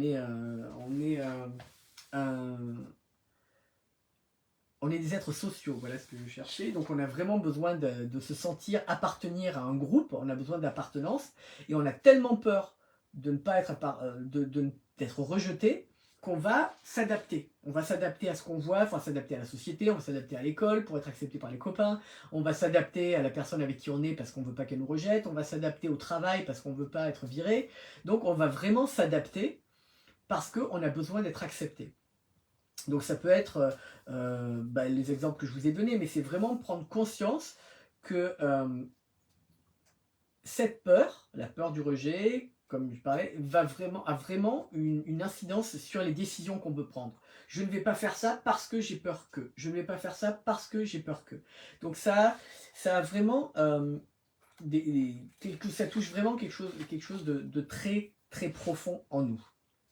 Donc en fait, qu'est-ce qu'on fait maintenant qu'on connaît un petit peu toutes ces peurs, qu'on en a évoqué, que j'ai évoqué des infos là-dessus? Comment est-ce que je vais faire pour transformer et évoluer? Comment est-ce que je vais faire pour transformer ces peurs en levier d'évolution? Donc, la première chose, c'est prendre conscience des schémas. Vous voyez, je le répète, mais c'est vraiment, vraiment important de prendre conscience de ce qui se passe, des schémas. Donc, tu peux te demander si la peur, elle est réelle, ou alors si c'est un conditionnement. Donc, lorsque quelque chose arrive, ça peut être par le corps, lorsque tu sens qu'il y a une émotion, il y a une réaction physique, il y a des pensées qui se passent, hop, ça c'est déclencheur. Il y a quelque chose qui se passe. Donc demande-toi, est-ce que cette peur, elle est réelle, ou est-ce qu'elle est basée sur un conditionnement? Est-ce que cette personne va vraiment me rejeter? Est-ce que je vais vraiment être rejeté par cette personne? Ou est-ce que c'est parce que je crois qu'elle va me rejeter? Est-ce que c'est l'image que je me fais? Est-ce que c'est un conditionnement que j'ai? Est-ce que je suis conditionné à agir comme ça? Parce que si je n'agis pas comme ça, on va me rejeter. Et ce n'est pas parce qu'une personne, peut-être dans le passé, on a eu une expérience qui fait que cette personne ne nous a pas apprécié lorsqu'on a fait quelque chose, que c'est systématique. Il ne faut pas généraliser. Ce n'est pas parce que c'est arrivé une fois que que ça arrivera jamais. Exactement, des lunettes. C'est-à-dire qu'on voit la vie à travers nos croyances et on voit la vie à travers les expériences qu'on a pu avoir. Il y a un bouquin qui est très bien, peut-être que vous connaissez, c'est L'homme qui voulait être heureux, de Laurent Gounel. C'est un petit bouquin à lire, c'est vraiment très sympa, et dedans il y a une expérience qu'il fait faire, c'est par rapport aux croyances, il fait faire, donc c'est un guérisseur baliné, ça se passe à Bali, un guérisseur baliné qui donne des exercices à faire à la personne qui vient le voir. Et par exemple, cette personne a peur de demander des choses ou a peur de faire des actions. Et le travail qu'il doit faire, c'est systématiquement avoir un non, par exemple. Il doit aller demander quelque chose à quelqu'un. Et je ne sais plus ce que c'est exactement, mais il doit aller demander quelque chose et il doit obtenir un non. Et il se rend compte en fait qu'à chaque fois qu'il va demander quelque chose à quelqu'un, ben, il n'a pas des non. Ben, il a des oui, il a de l'aide, il a du soutien. Et ça permet de déconstruire la peur et les croyances qu'on peut avoir. Donc le bouquin, il y a plein de petits trucs comme ça, il est vraiment bien. C'est L'homme qui voulait être heureux de Laurent Gounel. Je vous invite vraiment à aller le regarder, aller le lire, pardon, pas le regarder. Excusez-moi, mon ordi s'est mis en veille. Allez le regarder. Ah, le lire, diantre, parce qu'il est vraiment intéressant. Donc, prendre conscience des schémas. Demandez-vous, est-ce que cette peur, elle est réelle? Ou est-ce que c'est un conditionnement que j'ai pu avoir de ma famille, de la société, des expériences que j'ai pu avoir? Reprogrammer ses croyances. C'est important de reprogrammer ses croyances. L'homme qui voulait être heureux. Je vais vous l'écrire. Donc, c'est Laurent Gounel, l'homme qui voulait être heureux. Voilà le nom. Reprogrammer ses croyances, donc c'est prendre conscience, encore une fois, de nos croyances limitantes, de nos pensées limitantes, et puis les changer. Si non, je ne suis pas capable de faire ça, eh bien si je suis capable, je n'ai pas besoin de tout contrôler pour être en sécurité. Je suis capable de faire ça, je suis capable d'apprendre.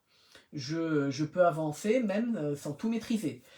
Si j'échoue, alors la peur de si j'échoue, je vais être ridicule, ça peut se transformer à chaque échec me rapproche de la réussite. Ça va permettre à chaque fois que vous allez en conscience. Merci Chris, en effet c'est ça. Ça va vous permettre en conscience de changer les choses. Systématiquement, lorsque vous prenez conscience de quelque chose, que vous dites je suis nul, j'y arriverai pas, il faut que je contrôle pour être en sécurité, il faut que tout soit contrôlé pour être en sécurité, systématiquement, je n'ai pas besoin, je peux avancer même sans tout maîtriser, je suis capable de faire face à toutes les situations. Donnez-vous des antidotes, vous vous souvenez des antidotes. À chaque fois, plus vous allez nourrir le mental d'antidotes, plus vous allez pouvoir vous libérer des peurs. La troisième chose, et c'est quelque chose que j'ai dit tout à l'heure, c'est passer à l'action malgré la peur. J'en ai parlé tout à l'heure, je le redirai encore et encore, c'est agir bien que vous n'ayez pas peur, bien que vous ayez peur, parce que la peur, elle va jamais disparaître d'un coup. Donc c'est faire des petits pas concrets, dès aujourd'hui. Une fois que vous avez votre liste de peurs, une fois que vous savez sur quelle peur vous voulez travailler, c'est faites des petits pas, des petites actions qui vont aller dans cette direction-là. Donc, une chose que vous pouvez vous demander, c'est est-ce que cette peur est réelle ou est-ce que cette peur, comme je disais tout à l'heure, est conditionnée? Alors, ce que vous pouvez faire, c'est par exemple vous demander est-ce que je peux prouver objectivement que cette peur est fondée? Est-ce que je peux prouver que cette peur est fondée? Est-ce que je peux prouver que si ma compagne ne m'a pas écrit, n'est pas arrivée à 20h comme elle devait le faire, c'est parce que donc ma tête, ma peur vient de me dire oh là là, c'est parce que elle me trompe ou c'est parce qu'il lui est arrivé quelque chose. Hop, il y a cette peur qui vient. Donc ce que vous pouvez vous dire, c'est ok, est-ce que je peux sincèrement, 100%, est-ce que je suis 100% certain, est-ce que je peux prouver objectivement qu'il lui est arrivé quelque chose? Est-ce que je suis 100% certain qu'elle me trompe? Est-ce que je suis 100% certain qu'on va se moquer de moi? Est-ce que je suis 100% certain de ça? Donc ça, c'est le premier truc qui va vous permettre de prendre un peu du recul et de sortir un petit peu cette peur. Si vous n'êtes pas certain à 100%, hop, vous ne croyez pas cette peur-là. Donc ça, c'est un bon truc, ça, pour pouvoir prendre de la distance. J'ai peur de parler en public. Est-ce que je peux être 100% certain qu'on va se moquer de moi? Non. Donc, tout de suite, on commence à mettre du doute dans la croyance qu'on peut avoir, dans les pensées qu'on peut avoir. Quand on commence à mettre du doute, hop, c'est-à-dire que la muraille, ça nous permet de faire un petit trou qui va nous permettre d'agrandir.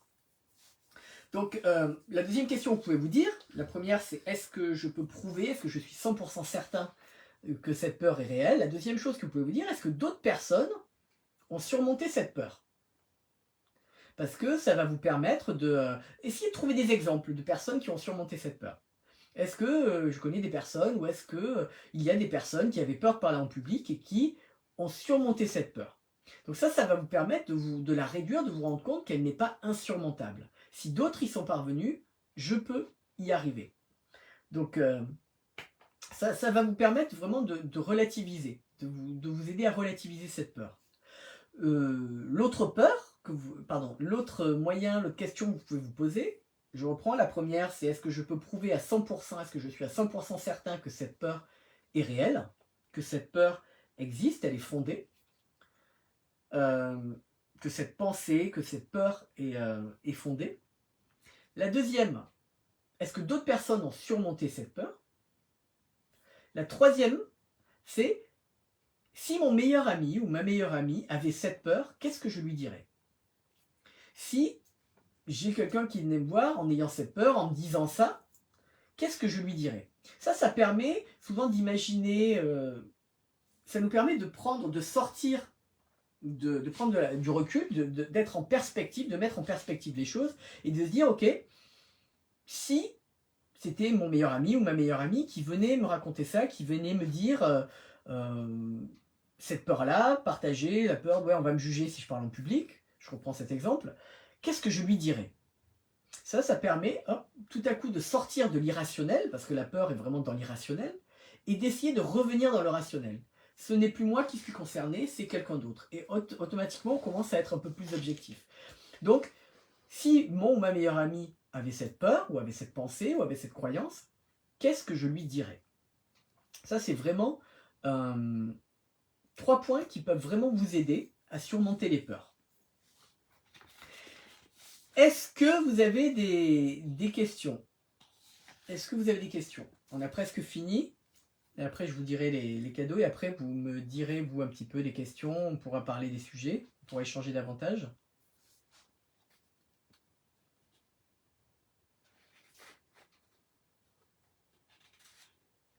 Est-ce qu'il y a des questions? Est-ce qu'il y a des choses à dire? Des choses à raconter?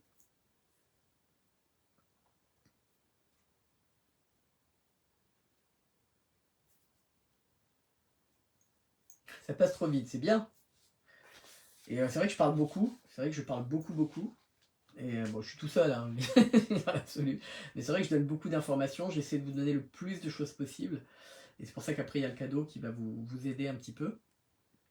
Juste 3 petits points rapides, quelques petits points rapides pour vous dire un petit peu aussi, ce qui est important, c'est de changer la croyance, transformer la peur en allié, que l'ennemi... changer la perception, ça nous permet de changer la peur, d'arrêter de voir la peur comme un ennemi, mais plutôt comme une alliée. La peur, elle est là pour nous donner des messages. Il y a quelque chose à travailler. Donc, ce qu'on peut faire, par exemple, on a tendance à fuir ou à éviter lorsqu'on a peur. Et parce qu'on l'associe souvent à quelque chose de désagréable, à une sensation désagréable, à quelque chose de négatif. Pourtant, la peur, ce que je disais tout à l'heure, c'est un mécanisme de protection et c'est un message. Donc, elle nous informe de ce qui vraiment est important, ce qui compte pour nous et de ce qu'on a à travailler et à dépasser. Donc, ce qu'on peut faire, un exercice que je peux vous donner, c'est d'abord identifier une peur que vous avez. Merci pour le témoignage. Je vais lire le témoignage, avant de continuer, je vais lire ce que Chris a écrit. Quand j'ai osé surmonter ma peur de prendre la parole avec mes ex-collègues, j'ai enfin osé m'affirmer. J'en ai perdu mon emploi, je ne regrette rien, soulagé de reprendre mon pouvoir afin de m'affirmer. Donc ça, merci pour le partage, parce qu'en effet, c'est lorsqu'on a la peur de dire les choses, bah, du coup on accepte beaucoup plus qu'on ne devrait. La peur du rejet, il y a plein d'autres peurs qui peuvent se mettre en place, qui peuvent venir s'ajouter à ça. Mais en effet, la conséquence c'est que tu as perdu ton emploi, mais tu regrettes rien. Est-ce que tu dirais que ce changement, il a été positif, finalement, dans ce changement, dans l'inconnu qui a été « ok, je me suis exprimé, j'ai perdu mon emploi », mais est-ce qu'aujourd'hui, tu as gagné? Ça, c'est ma question. Est-ce qu'aujourd'hui, tu dirais que tu as gagné du fait d'avoir surmonté cette peur? Est-ce que ce qu'il en a découlé est positif ou négatif? Qu'est-ce que tu dirais là-dessus?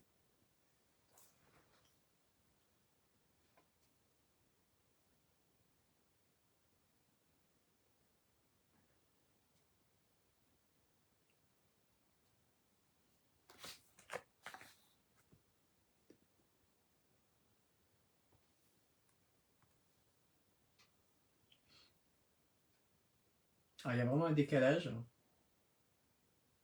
Je vais reprendre, je vais continuer, mais je m'arrêterai pour écouter ce que tu as à dire.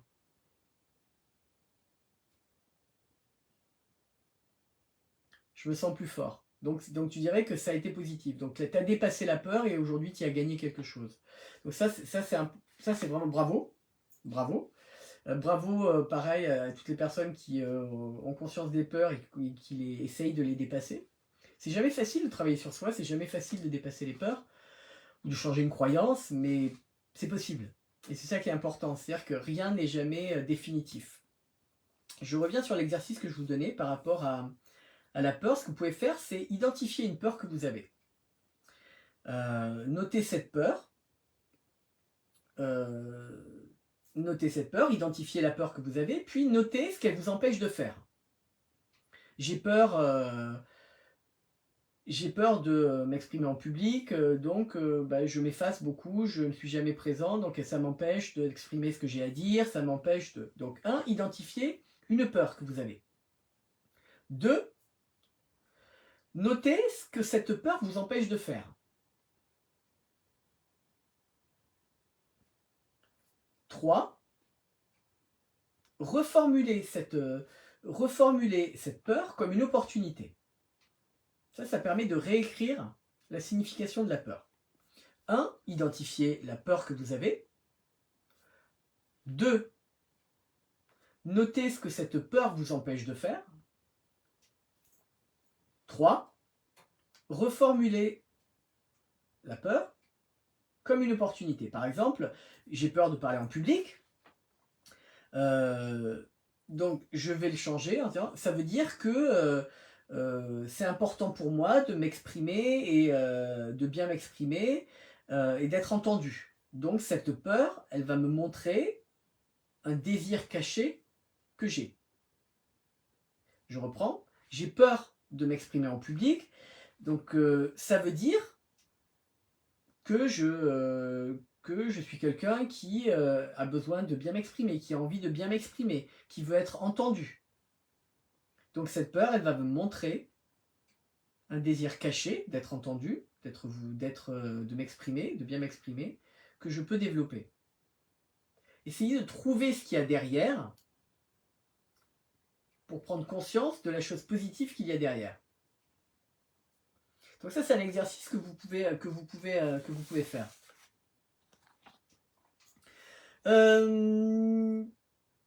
Question que vous pouvez vous poser, et après on va arrêter.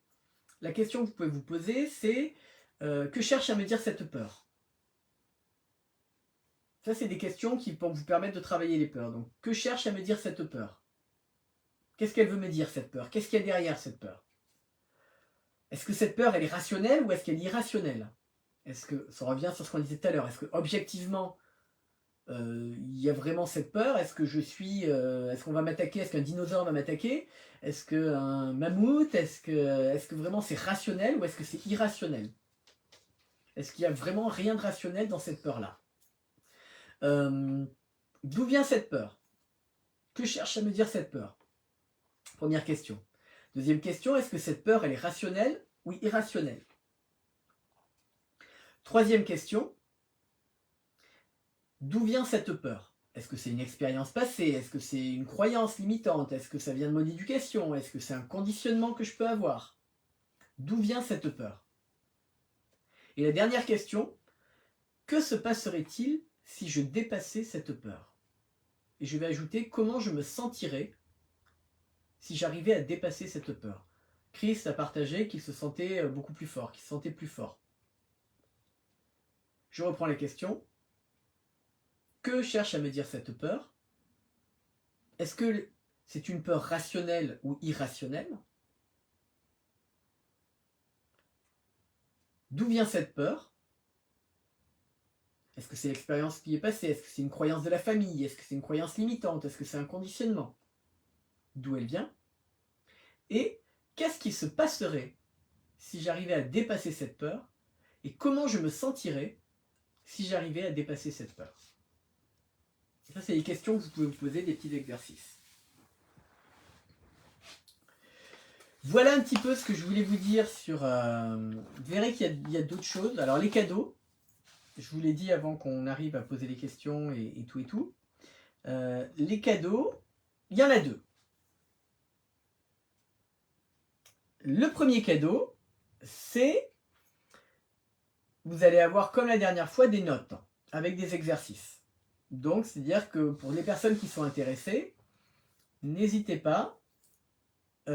pour les personnes qui sont intéressées, n'hésitez pas à venir me voir en message, à me dire ok, est-ce que tu peux m'envoyer le PDF des notes? Vous verrez, il y aura même plus de trucs que ce que j'ai écrit. Vous allez avoir un petit peu toutes les infos avec des exemples, avec des exercices. Donc ça, c'est le premier cadeau que je voulais vous faire. Les personnes qui sont intéressées, vous venez me voir en message privé et je vous envoie le PDF. Et le deuxième cadeau, il va avoir lieu le 10 mars. Et c'est un défi qu'on va faire ensemble pour les personnes qui veulent travailler leur peur. C'est gratuit. C'est quelque chose qu'on va faire ensemble. Et on va travailler les peurs pendant une semaine. Chaque jour, il y aura un exercice à faire, il y aura quelque chose à faire. Et ça va vous permettre un petit peu de prendre conscience de vos peurs, de savoir quelles sont vos peurs, d'identifier les peurs, pardon, qui vous limitent, de prendre conscience vraiment des origines, d'où elles viennent, de découvrir, je vais vous donner un petit peu des techniques, des exercices pour pouvoir gérer l'anxiété, pour pouvoir gérer les peurs. On va travailler aussi pour un petit peu changer les croyances limitantes. Bref, voilà, c'est 7 jours, un défi qu'on va faire ensemble. C'est le 10 mars, c'est gratuit. Et pour pouvoir commencer à travailler cette peur. Alors, ça ne veut pas dire qu'en 7 jours, ça y est, vous n'allez plus avoir de peur, mais voilà, c'est un petit peu un pied à l'étrier que je vous offre, que je vous mets. Donc je vais vous donner un lien, je vais vous partager un lien pour pouvoir vous inscrire pour ces 7 jours. Vous allez pouvoir, je vais vous le mettre tout de suite. Je ne peux pas, si je vais vous le mettre. Mais c'est un lien pour pouvoir vous inscrire. D'ici quelques jours, je vais vous envoyer des infos. Il y aura peut-être, il y aura des infos supplémentaires. Mais voilà, c'est 2 cadeaux que je voulais vous faire. Le premier, c'est les notes en PDF de tout ce qu'on a pu échanger. Comme ça, si vous n'avez pas pris de notes, vous allez pouvoir les avoir. Et le deuxième, c'est le défi. Le défi pour travailler et surmonter ses peurs. On va le faire ensemble. Il y aura un groupe WhatsApp où vous allez pouvoir partager, échanger pour ceux qui veulent le rejoindre. Et il y aura des méditations, il y aura des exercices, il y aura des infos, c'est-à-dire que je vous donnerai des listes de choses qui vont vous aider à aller approfondir le travail. Bref, il y a plein de choses qui vont se passer. Donc du lundi 10 mars au dimanche, 7 jours. Et on va travailler ensemble sur les peurs. Donc je ne sais pas si ça vous intéresse, si c'est quelque chose qui vous plaît. Donc maintenant, la parole est à vous si vous avez des questions, si vous avez des choses à partager ou à dire. Tiens, juste comme ça, qui sait que ça intéresse, qui sait qui songe à venir relever le défi des 7 jours? Qui sait qui va viendre?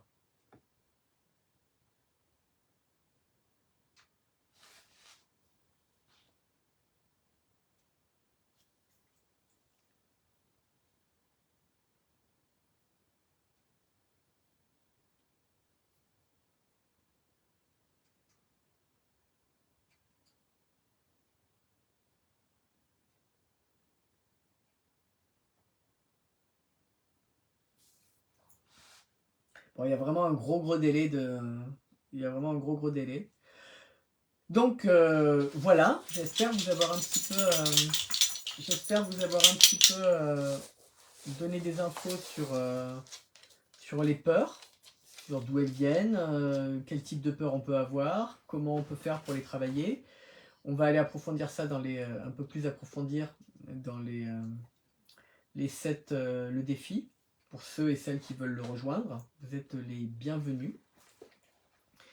S'il n'y a pas de questions, je vais vous libérer.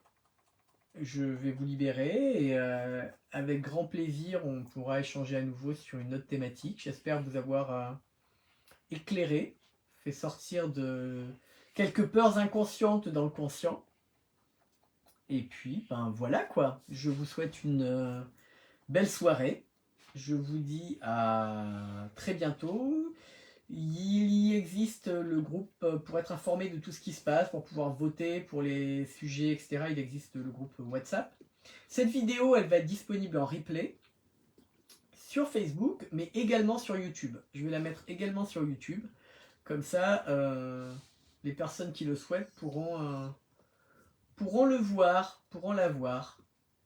Je vous souhaite une bonne soirée, une bonne nuit mélo.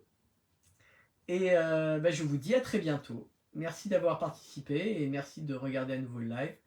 N'hésitez pas à venir me voir, j'ai vu certaines personnes qui voulaient le PDF. N'hésitez pas à venir me voir en message privé pour le PDF. Et puis à vous inscrire, préinscrire sur le lien. Je vais le mettre tout de suite. Sur le lien pour participer aux 7 jours, au défi 7 jours pour travailler ses peurs, pour se libérer de ses peurs. Pour surmonter ses peurs même. Voilà, je mets maintenant tout de suite et vous vous inscrivez quand vous voulez. Il y a le lien. Bonne soirée à tous.